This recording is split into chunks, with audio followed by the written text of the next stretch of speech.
Today, we focus on China and unravel the complicated and controversial process of selecting a new president. And we ask if the Chinese economy will get back in the fast lane.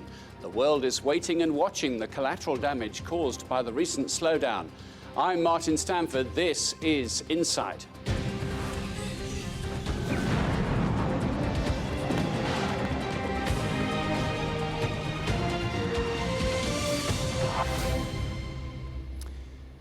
Today on Insight, manoeuvring for power in China. The annual meeting of the communist leadership gets underway this week. Its declared aim is to crack down even harder on corruption.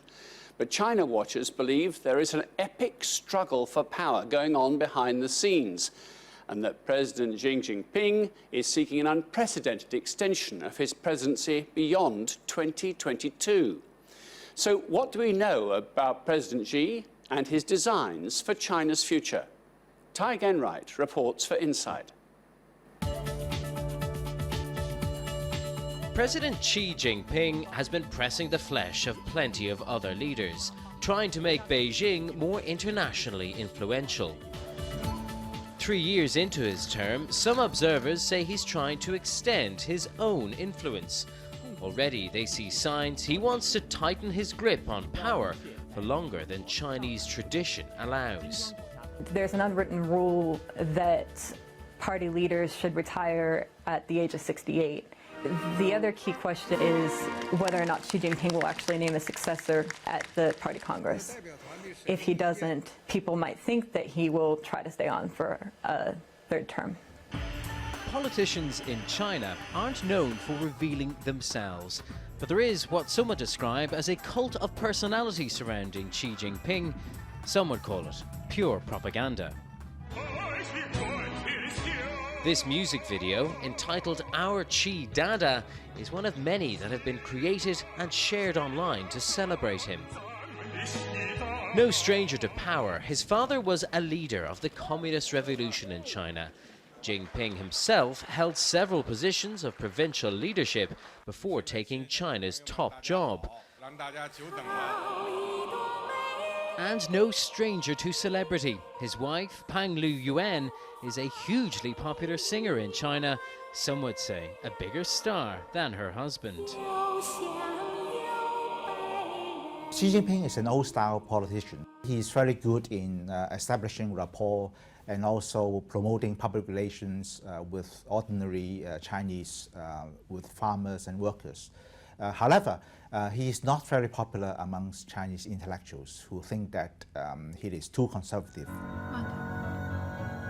He's also tightened his grip on dissent. Those who protest in China say they're less rather than more able to voice their concerns since Xi came to power. Recently, one of the last remaining people in prison for their role in the Tiananmen Square protests was granted release, although his fate is unclear. That does not mean that the Tiananmen legacy is over. The authorities continue to harass the Tiananmen mothers, and they continue to censor information about the Tiananmen crackdown and go after the people who try to commemorate the victims. With wealth comes power, and while his predecessor was happy to focus on making China richer, since taking office, President Xi has reinforced the authority of the Communist Party's leadership by clamping down on corruption. He's also asserted Beijing more forcefully on the world stage, whether that be in territorial disputes such as its claim to the South China Sea, or a new willingness to cooperate with the West over North Korea. And in peacekeeping, Chinese troops now make up a fifth of those intervening in war zones under the banner of the United Nations. Some say that we're living in the Chinese century, when the red dragon rises to dominate the world order. Rivals to the US are already gaining in the space race, and Xi Jinping has spoken of the need to cultivate the idea of the Chinese dream. Only this one does not come with freedom. Tai Genwright reporting for Insight. Well, to discuss that further, I'm joined by Verl Nouwens, who's a research analyst specialising in China's foreign policy at the think tank, the Royal United Services Institute. Do you think we're about to head into an era of a third-term president? That's the question on everybody's mind. Nobody really knows. So usually by now we would have an indication as to which next generation leaders Xi Jinping would be putting forward to the Politburo Standing Committee. But we haven't seen that yet. So this is the question. What is he up to? Is he looking towards a third term? We just don't really know. Would they normally serve a job? Would they have a job to do to prove their competence, if you like? Yes. It is a grooming period of 5 years. So basically, there's no question that Xi Jinping is going to get a second term. That's common practice, and that's a political norm. And that kicks off next year, doesn't it? Absolutely, next year at the 19th Party Congress. However, at that point, in the halfway term, you would have the president of China basically putting forward who he thinks are really the up-and-coming stars in the party. We haven't really seen that yet. And the Politburo who decide this, or he has the conversation with, there are quite a lot, over half are due to retire, aren't they? Which further complicates the unknowns, doesn't it? Absolutely. So this is a little tricky. There's 7 Politburo Standing Committee members. There's 25 of the Politburo that will then also have to retire. We don't really know who's going to come in place of them, but especially in the Politburo Standing Committee, which is probably the top organ that you want to look at in Chinese politics, 5 people of the 7 have to retire. Now, Xi Jinping will stay. Li Keqiang will stay, but we're looking at one person who will most likely continue on. However, this is Wang Qishan.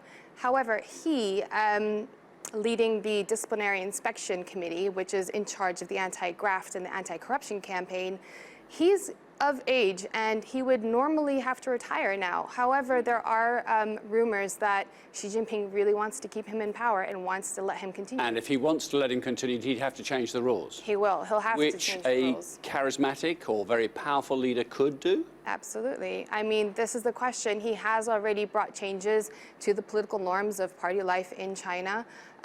Basically, he has re-centralized power in the CCP, which we saw decentralized in the past administrations. He has also led this massive anti-corruption campaign. And part of that anti-corruption campaign, he has basically touched upon the immunity or canceled the immunity of Politburo Standing Committee members, which has not been done since 1949. So he will have made some enemies, one would have thought, figuratively speaking. Is it always the case that a president can choose someone in his likeness or will agree with him politically? It's an interesting question. I think that in previous administrations, we've seen that not everybody got their way, but generally there is a majority push forward. And yeah, if someone that he thinks is ready or capable or has a promising future to lead the country, then yeah, he will certainly have some weight to back that person up. And what do you think of, it's too early to speak of a legacy, as we've already discussed, he's going to serve a second term, but what do you think he's done in term number 1? What do you think he is remarkable in his most literal sense of what he's achieved?